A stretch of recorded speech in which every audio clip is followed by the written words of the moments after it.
The memory of my wedding day is painted in gold and cream, shimmering under the soft glow of 1,000 tiny fairy lights strung through the branches of the old oak trees.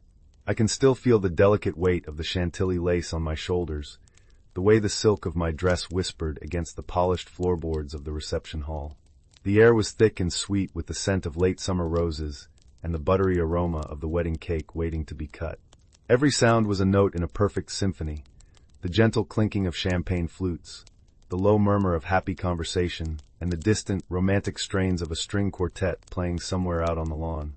Mark's hand was warm and steady in mine, his thumb drawing slow, reassuring circles over my knuckles. When he looked at me, his eyes, the color of warm whiskey, seemed to hold all the promises of a beautiful forever. It was, in every conceivable way, the most perfect day of my life. And that perfection, I now know, is what my brother Leo couldn't stand. Leo was my older brother, older by 5 years. To everyone else, he was the charming, dependable one. He gave a toast that evening that brought tears to my mother's eyes. He stood there, handsome in his tailored tuxedo, his dark hair catching the light, and raised his glass. I remember the crystal catching the light, sending a tiny fractured rainbow across my father's cheek. "To my little sister Eliza," he began, his voice smooth and confident, projecting easily across the crowded room. "Lizzie, I've watched you grow from a girl who was afraid of the dark into a woman who isn't afraid of anything. You've always been a force of nature. You dream big, you love big, and you always get exactly what you want." A ripple of appreciative laughter went through the guests. It sounded so sweet, so complimentary. But even then, floating on a cloud of pure bliss, a tiny, sharp splinter of unease pricked my heart. The way he said it, "always get exactly what you want." It wasn't a celebration of my determination. It felt, just for a second, like an accusation. He went on, praising Mark, calling him the brother he'd always wanted, and finished with a flourish that had everyone applauding. Mark squeezed my hand, beaming. "Your brother's a great guy," he whispered, his breath warm against my ear. I smiled, pushing the strange feeling away. It was my wedding day. I was just being overly sensitive, my emotions running high. Later, when the dancing was in full swing and the night had deepened to a velvety indigo, Leo found me by the French doors that led out to the garden. I was catching my breath, the cool night air a welcome relief against my flushed skin. The scent of damp earth and night-blooming jasmine drifted in from outside. "Having a good time, little sister?" he asked. His voice was different now, quieter, without the performative warmth of his speech. "The best time," I said, my smile genuine. "It's everything I ever dreamed of." He took a slow sip of his whiskey, the amber liquid sloshing gently against the ice in his glass. The sound was crisp and cold in the relative quiet of the alcove. He didn't look at me, but stared out into the darkness where the fairy lights blinked like captive stars.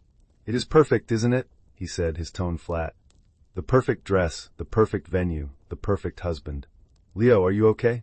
I asked, a faint tremor of concern in my voice. He finally turned to look at me, and his eyes were not smiling. In the soft, forgiving light of the reception hall, they looked like chips of cold stone. "I'm fine, Lizzie. I just want you to be careful." "Careful? Of what?" I laughed, a little nervously. "Things that look this perfect," he said, his voice dropping to a near whisper, a conspiratorial, chilling sound. "They break the easiest. Just remember that." He gave my arm a squeeze that felt less like affection and more like a warning, the pressure of his fingers just a little too hard. Then he smiled, a quick, tight stretch of his lips that didn't reach his eyes, and melted back into the crowd of laughing, dancing guests, leaving me standing there with a sudden, inexplicable chill crawling up my spine, a cold premonition that felt completely out of place in the warmth of my perfect day. The first year of our marriage was a beautiful, chaotic blur. We bought a small house with a crooked porch and a backyard full of unruly rose bushes. We spent our weekends painting walls, the smell of fresh linen white paint mingling with the scent of takeout pizza. We argued about where to hang pictures and laughed until our sides hurt over burnt dinners. Mark's job at the architectural firm was demanding, but he always came home and wrapped his arms around me, his chin resting on the top of my head, and I would feel the tension of the day melt away. The house was filled with the sounds of our life, the low hum of the dishwasher, the sound of Mark's pencil scratching across drafting paper late at night, the soft thud of our dog, Gus, thumping his tail against the hardwood floor. It was real, it was messy, and it was ours. Leo was a constant, steady presence in that first year. He'd call every week, just to check in. He'd show up on a Saturday morning with a box of donuts, and an offer to help with the yard work. Mark appreciated it. "It's great that you and your brother are so close," he'd say, wiping sweat from his brow after a long afternoon of mowing the lawn, while Leo trimmed the hedges with meticulous precision. "My sister lives 5 states away. It's nice having family nearby." And it was nice. Or it should have been. But Leo's presence always came with that same faint, unsettling undercurrent I'd felt at the wedding. His help was never just help, it was an audit. He'd inspect my newly painted living room and say, "Nice color. A little bold for a room this size, don't you think? It might make it feel smaller." He'd taste a meal I was proud of and comment, "This is delicious, Lizzie. A little heavy on the garlic, maybe, but Mark loves garlic, right?" Every compliment had a silent, critical footnote. His focus, more often than not, was on Mark. He'd engage him in long conversations about work, about finances, about the future. It all seemed so supportive on the surface. He'd clap Mark on the back, call him a genius for a design concept, and then later, when we were alone, he'd plant a tiny seed of doubt in my mind that I remember one evening in particular. It was autumn, and the air was crisp with the smell of wood smoke and decaying leaves. Mark and I were curled up on the sofa, a fire crackling in the hearth, casting dancing shadows on the walls. Leo had dropped by, unannounced as he often did, with a bottle of expensive red wine. "I was just talking to a buddy of mine over at Sterling Cooper," Leo said, swirling the deep red liquid in his glass. "He was saying they're looking for a new junior partner. Huge opportunity." Mark's eyes lit up. Sterling Cooper was the top firm in the city. "Wow, that's a big deal. You should go for it, man," Leo said, his voice full of encouragement. "Your portfolio is incredible. You'd be a shoo-in." They spent the next hour talking about it, Mark getting more and more excited, his voice animated as he sketched out ideas on a napkin. I felt a surge of pride and love for him, for his passion and his talent. Leo left around 10, leaving the rest of the wine. As soon as the door clicked shut behind him, I turned to Mark, my face beaming. "This is amazing. You have to do it." Mark was already looking pensive, his earlier excitement dimming slightly. "I don't know, Eli. It's a huge firm.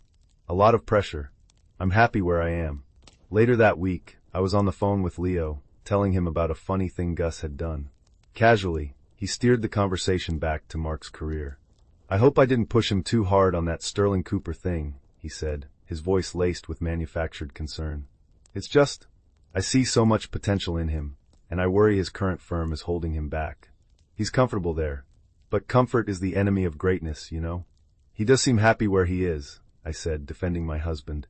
"Oh, I know," Leo said quickly, soothingly. "And that's what matters. It's just, Mark is a brilliant artist, a true visionary. But he's not a shark. And in that world, you have to be a shark. I just worry about him getting in over his head. I wouldn't want to see him, or you, get hurt financially if he makes a risky move." The words hung in the air long after we hung up. Not a shark. Get in over his head. Get hurt financially. He had masterfully reframed Mark's contentment as a lack of ambition, his caution as a weakness. He had wrapped his concern in the guise of protecting me, his little sister. The next time Mark expressed a moment of doubt about his job, a seed of Leo's making sprouted in my mind. Is he ambitious enough? Is he being too safe? A tiny, hairline crack appeared in the foundation of my unwavering faith in my husband. A crack I didn't even recognize was there until much, much later. It was the first quiet, deliberate snip of the scissors, aimed at the threads that held my perfect world together. The seasons turned. The unruly rose bushes in our yard bloomed and faded. Our first anniversary came and went, celebrated with a quiet dinner at the little Italian restaurant where we'd had our first date.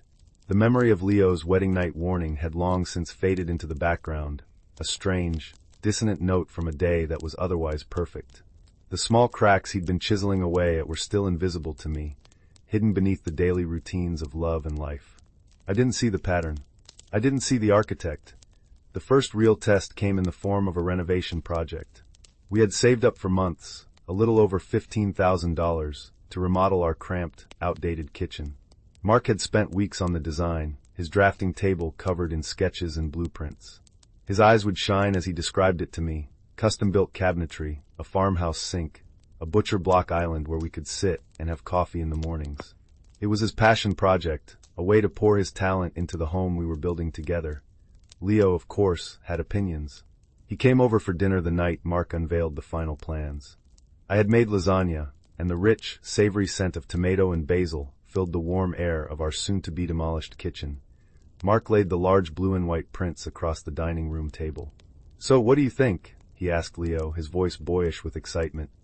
Leo leaned over the plans, his expression serious, like a general studying a battlefield map.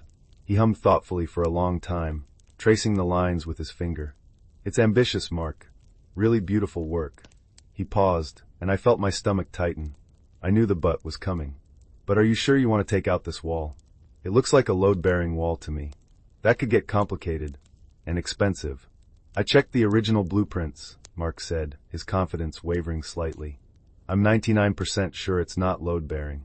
99% isn't 100%, Leo said smoothly, taking a bite of lasagna. "You know, my friend Dave is a structural engineer. I could have him take a quick, unofficial look. Just to be safe. For Lizzie's sake. The last thing we'd want is the second floor ending up in the first." He winked at me, but the joke fell flat, landing with a heavy thud in the suddenly tense room. Mark's jaw tightened, but he nodded. "Yeah, okay. I guess it can't hurt to be sure." Dave the engineer came by a few days later. He and Leo spent an hour in the kitchen, tapping on walls and looking at the plans. I was at work, but Mark told me about it later. His voice was strained over the phone. "They think it's load-bearing. Dave said it would add at least another $10,000 to the project to put in a steel support beam." 10,000? I gasped. "We don't have that." "I know." And the way they were talking, Leo was just going on and on about how risky it is, how we could compromise the whole house. He made me feel like a complete amateur. The frustration and disappointment in his voice were palpable. "We'll have to scrap the open concept plan. It'll change everything." The new design was a compromise. It was still nice, but it wasn't the bright, open space Mark had dreamed of. The wall stayed. During the renovation, which Mark decided to do mostly himself to save money, the house was a chaotic mess of dust and debris. The constant stress frayed our nerves. We bickered over tile choices and paint swatches. One night, sitting on the floor of our dust sheet-draped living room eating cold cereal for dinner, I sighed. "I just wish we could have done the original plan." "We could have," Mark said, his voice flat. He wasn't looking at me, just staring at the wall that separated our dining room from the kitchen. The wall Leo had convinced him was an insurmountable obstacle. I still think I was right. I think it would have been fine.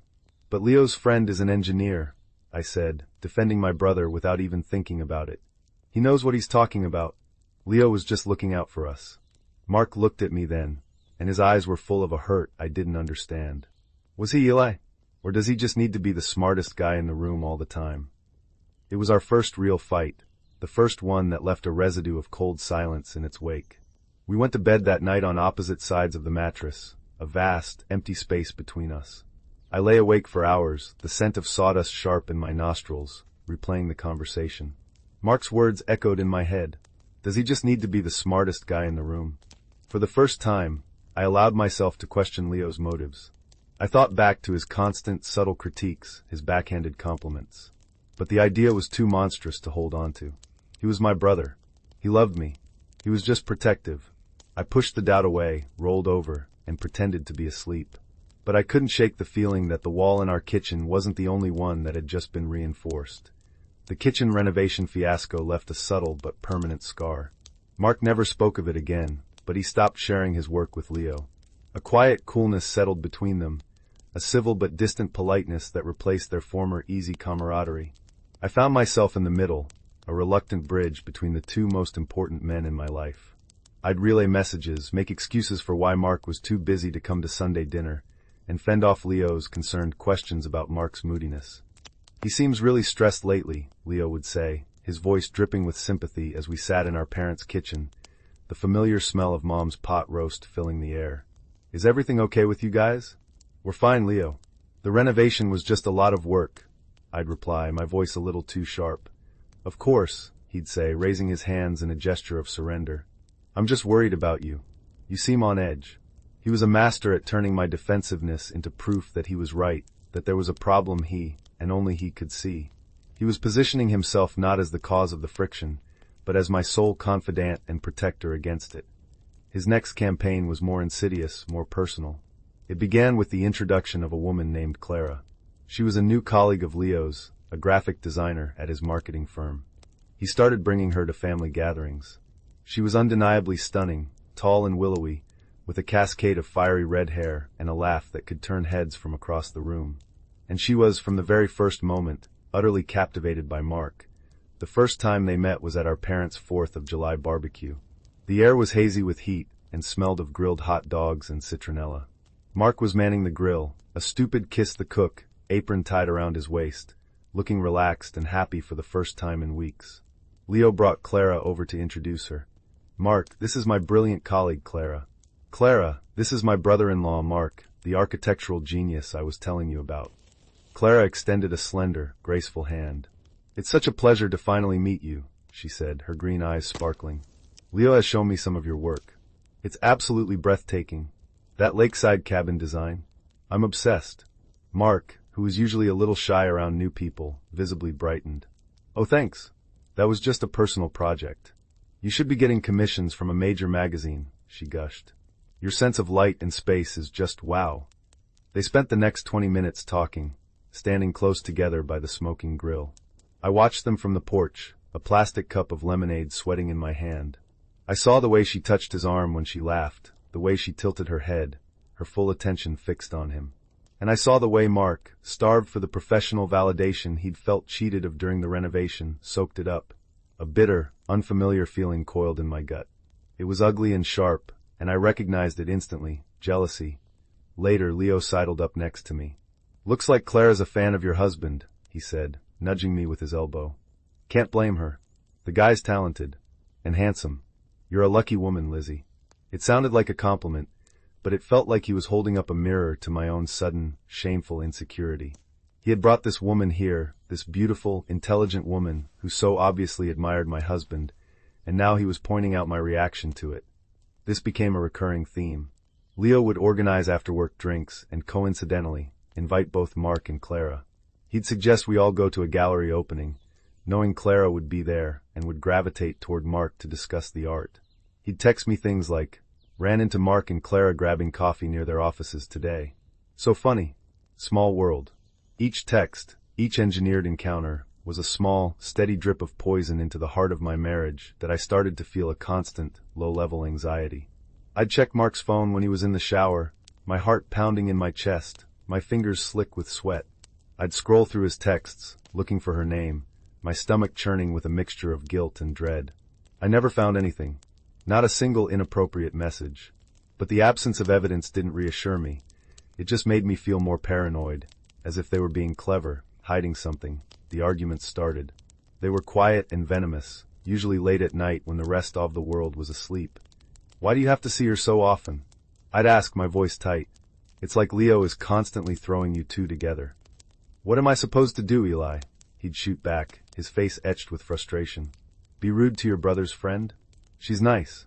We talk about work. That's it. It feels like you don't trust me. It's not you I don't trust, it's her. And him. But I didn't know how to explain what I meant about Leo without sounding crazy.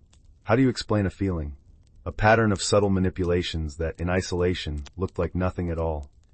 One rainy Tuesday night, I found what I thought was the smoking gun. Mark had left his work laptop open on the dining room table. An email notification popped up on the screen. The sender was Clara. The subject line was, tonight. My blood ran cold. My hands were trembling so hard I could barely control the mouse pad. I clicked it open. The email was brief. It was so good to see you tonight. I really meant what I said. You're in the wrong place. Call me when you're ready to make a change. A roaring sound filled my ears. The room felt like it was tilting. Tonight. He had told me he was working late, stuck in a meeting.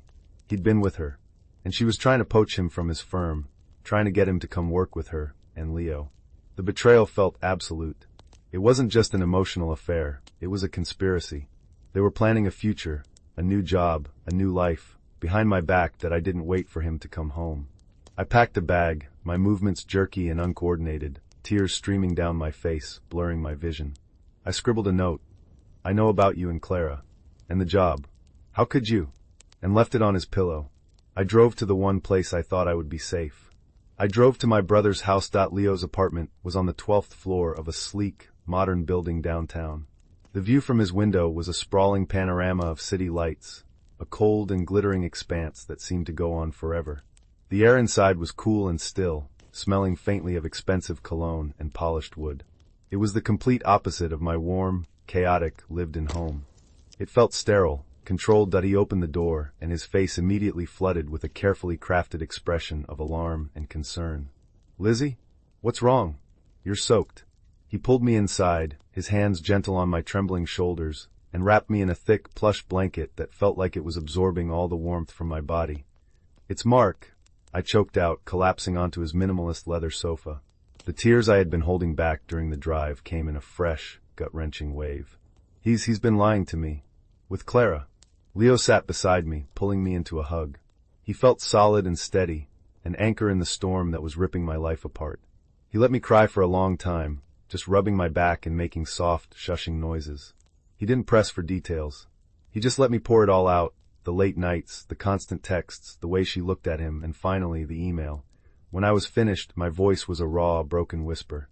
The room was silent except for the faint hum of the city traffic far below. "Oh, Lizzie," he said, his voice a low, mournful sigh. "I am so sorry." He pulled back to look at me, his eyes full of a deep, sorrowful pity that made me feel like a child. "I was afraid of this." "What do you mean?" I asked, wiping my eyes with the back of my hand. He hesitated, as if debating whether to say more. "I've seen the way she is around him." I told her to back off, subtly of course. "But she's persistent." "And Mark," he trailed off, shaking his head sadly. "What about Mark?" I prompted, my heart a cold, heavy stone in my chest.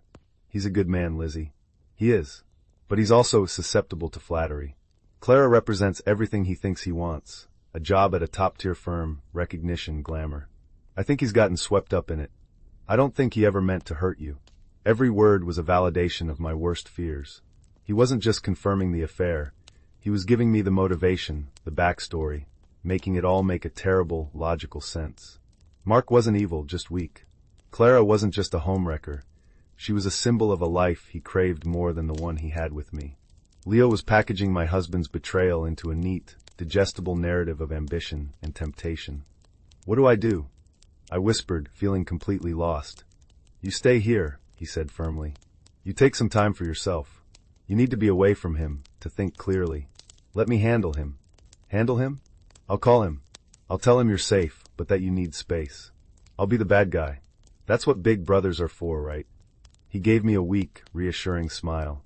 The relief that flooded me was immense. I didn't have to face Mark. I didn't have to hear his lies or his excuses. Leo would protect me. He would build a wall around me, and for the first time that night, I felt a flicker of safety. I leaned my head on my brother's shoulder, the man who had been my protector my entire life, and closed my eyes, completely unaware that I had just willingly, gratefully, locked myself inside the very cage he had spent the last year and a half building for me. For 2 days, I lived in a state of suspended animation in the guest room of Leo's apartment. The room was as impersonal as a hotel, with crisp gray sheets and abstract art on the walls. I barely ate.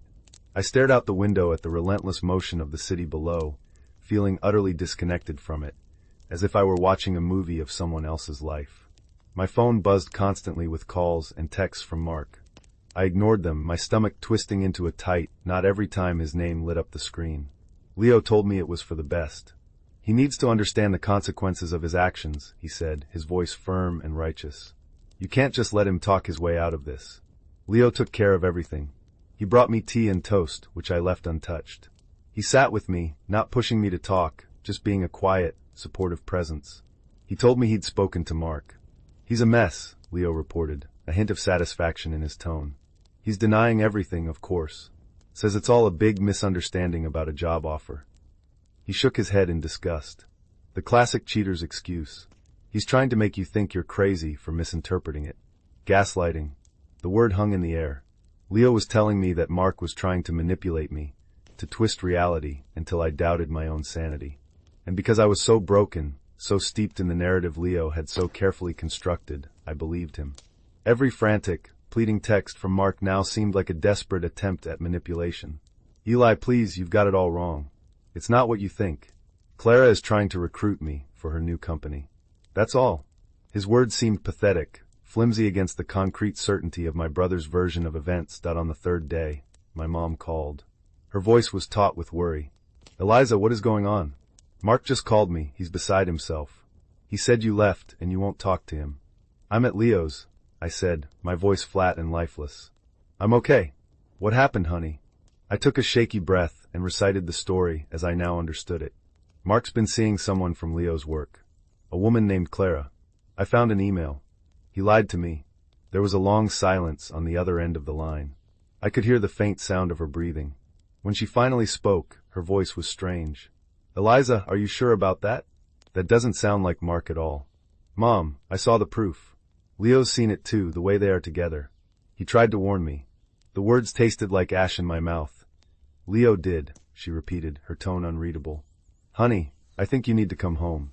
To our house. Let's just talk about this. I can't. I'm not ready. Eliza, she said, and her voice was suddenly sharp, insistent. There's something you don't know about your brother. Something that happened a long time ago. I think you need to hear it. A cold dread, different from the pain of betrayal, started to creep up my spine. What are you talking about? Just come home, sweetie. Please. After I hung up, her words echoed in my head. There's something you don't know about your brother. It was unsettling. I had spent the last 3 days leaning on Leo as my rock, my one source of truth. The idea that he had secrets, that my mother felt I needed to be warned about him, was deeply disturbing. A tiny, hairline fracture appeared in the solid wall of my certainty that I decided to go for a walk, to clear my head. I left a note for Leo and took the elevator down to the street. The city air was cool and damp, smelling of rain and exhaust fumes. I walked for blocks, aimlessly, my mind a whirlpool of confusion and grief. I found myself outside a small coffee shop and went inside, needing the warmth and the anonymity of a crowd that I waited for my latte. I did something I hadn't let myself do. I pulled out my phone, and I didn't just look at Mark's texts, I read them. All of them. His first few messages were panicked. Where are you? Are you okay? Then came the confusion. What note? What are you talking about? Clara is my friend, nothing more. Then desperation. Eli, I love you. Please just talk to me. Let me explain. Leo is twisting this. And finally, one he had sent an hour ago. I know you're with Leo. Just be careful. Ask him about Sarah Jenkins. Sarah Jenkins. The name meant nothing to me. It was random, strange. Why would Mark bring up some unknown woman? It felt like a desperate, nonsensical Hail Mary. But combined with my mother's cryptic warning, it was enough. The crack in my certainty widened into a fissure that I went back to Leo's apartment. He wasn't home yet. The place was silent, still. The guest room where I'd been hiding felt suffocating. I walked into his home office. It was obsessively neat. A large computer monitor sat on a sleek black desk. His laptop was next to it, closed. An impulse, born of the tiny, growing seed of doubt, seized me. I knew his password. It had been his dog's name for a decade. My fingers trembled as I typed it in. The screen flickered to life. His email was open. I felt a surge of guilt, but I pushed it down. I typed Clara into the search bar. The first few emails were work-related, project updates, and meeting schedules. But then I found a chain between Leo and a man named Chris, a mutual friend of theirs. The subject was Project Nightingale. Nightingale, I remembered with a jolt, was the name of the street I grew up on. My blood turned to ice as I read. The first email was from Leo, dated over a year ago, just a few weeks after my wedding. Project Nightingale is a go, he wrote. Phase 1, sold out. The kitchen Reno is the perfect opportunity. We make him look incompetent in his own field. Undermine his confidence and, more importantly, her faith in him. The next one, a few months later. Phase 2 is a go. Bringing in the asset. Clara is perfect for the role. She's ambitious, flirty, and owes me a big favor. Mark won't know what hit him. The goal isn't for them to actually have an affair. It's for Lizzie to think they are. Just need to create the appearance, manufacture the evidence. She's always been so trusting. It's almost too easy. I couldn't breathe. The air in the room felt thin, non-existent. My heart was hammering against my ribs, so hard I thought they would break. This was a plan. A calculated, methodical, evil plan. Project Nightingale. He had named his plot to destroy my marriage after our childhood home. The casual cruelty of it was breathtaking that I scrolled down, my vision blurring with tears of pure, unadulterated rage. I found the last email in the chain, sent just 2 days ago, the morning after I had arrived at his apartment in hysterics. Chris, it read. You won't believe this. It worked better than I ever imagined. The bird is in the cage. She ran right to me, just like I knew she would. She's completely convinced Mark is the villain.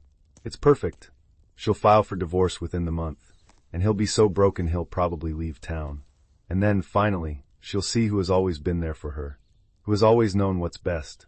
It's taken a while, but she's finally coming home. A wave of nausea washed over me so powerful I had to grip the edge of the desk to keep from falling. The blanket he had wrapped me in, the tea he had brought me, the comforting words, the righteous anger on my behalf, it was all a lie. A performance. He wasn't my protector, he was my saboteur. My jailer. He hadn't just watched my marriage fall apart, he had been the architect of its destruction from the very beginning. From my wedding day. Things that look this perfect, they break the easiest. It wasn't a warning. It was a promise that I heard the sound of his key in the front door. The doorknob turned. I didn't move. I just sat there in his chair, my hand on his mouse, the damning emails glowing on the screen in the dim light of the office. He had planned my fall. And now he was about to find out that I had finally learned how to fly. The soft click of the front door closing echoed in the silent apartment. I heard the rustle of him taking off his coat, the soft thud of his briefcase hitting the floor. Every small sound was amplified, a drumbeat counting down to the moment of collision. I didn't turn around. I kept my eyes fixed on the screen, on the words that had dismantled my entire reality. The bird is in the cage. Lizzie? You're back. I was starting to get worried. His voice was warm, solicitous, the same voice he had been using to comfort and manipulate me for days, for years. I could hear his footsteps approaching on the polished hardwood floor. He stopped in the doorway of the office.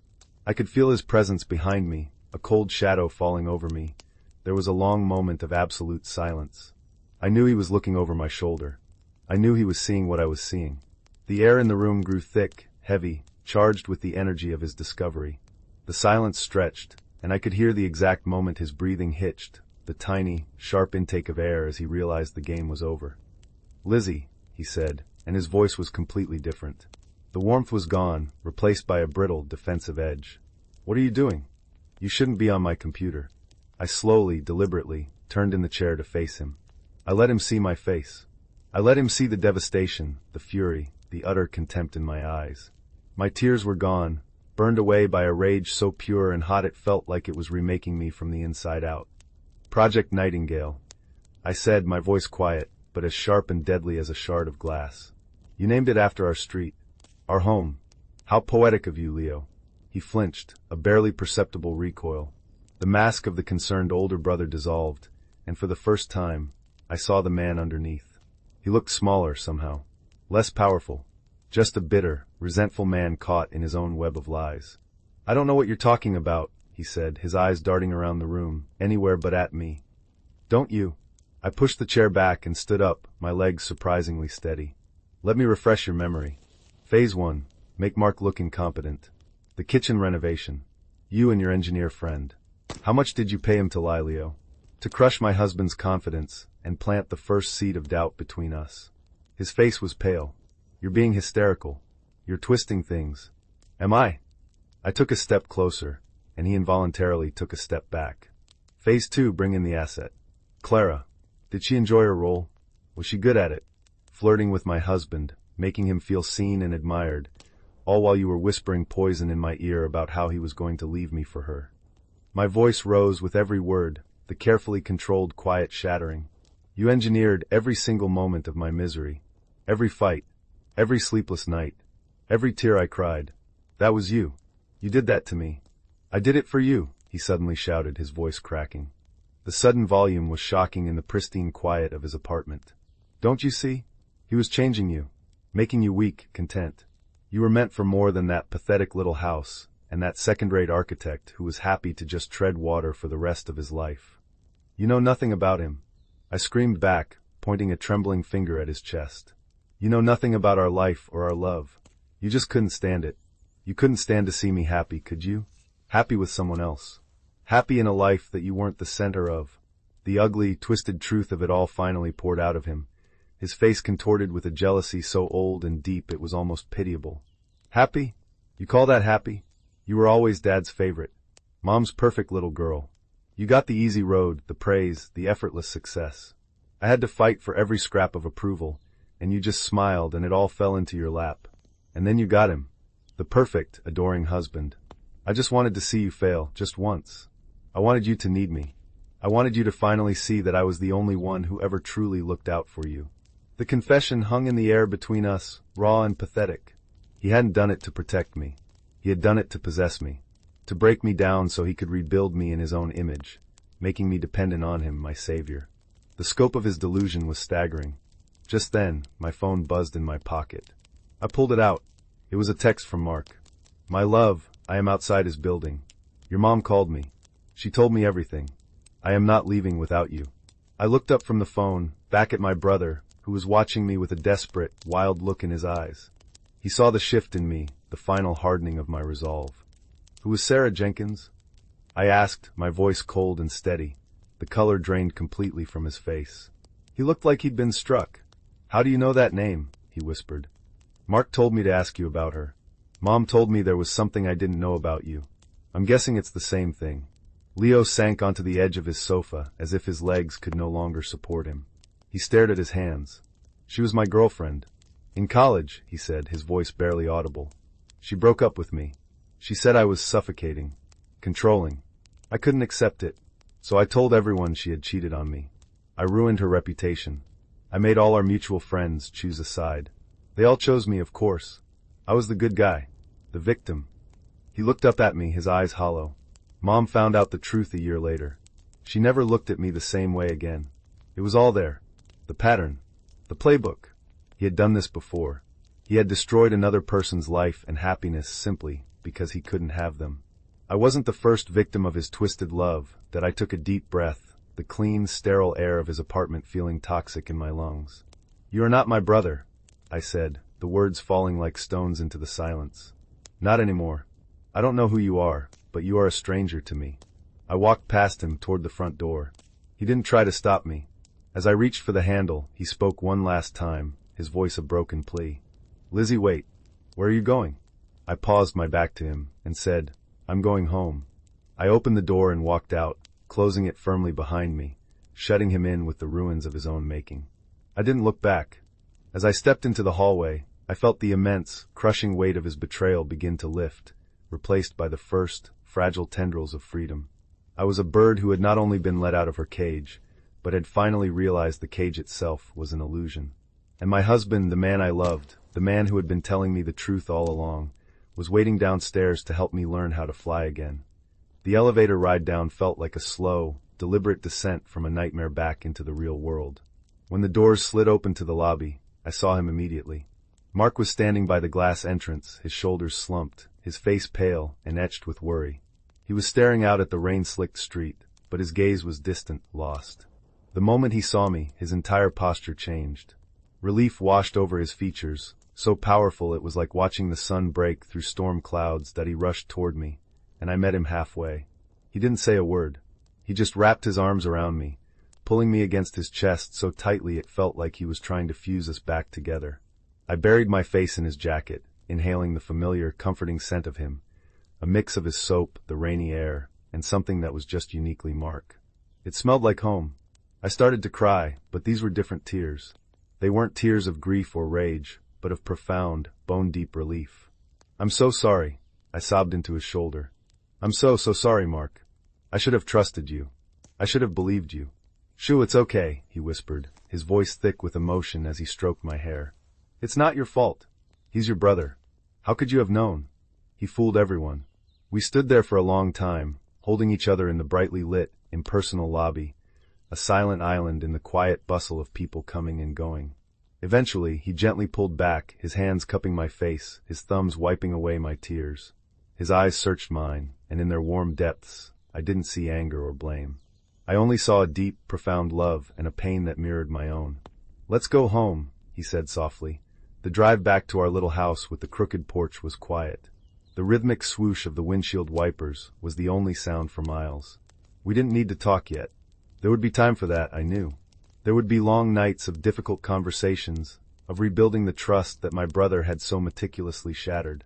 There was a wound in the heart of our marriage, a deep and jagged one, and I knew it would leave a scar. When we pulled into our driveway, the house looked different. The porch light was on, casting a warm, welcoming glow. It didn't look small or pathetic, as Leo had tried to make me believe. It looked perfect. It looked like our sanctuary, Inside, Gus greeted us with frantic, joyful whines and a thumping tail. I knelt down and hugged him, burying my face in his soft fur. Everything was just as I had left it 3 days ago, but I was not the same person who had fled in a storm of misguided rage. Mark made us tea. We sat at the island in our newly renovated kitchen, the kitchen with the wall that should never have been a point of contention.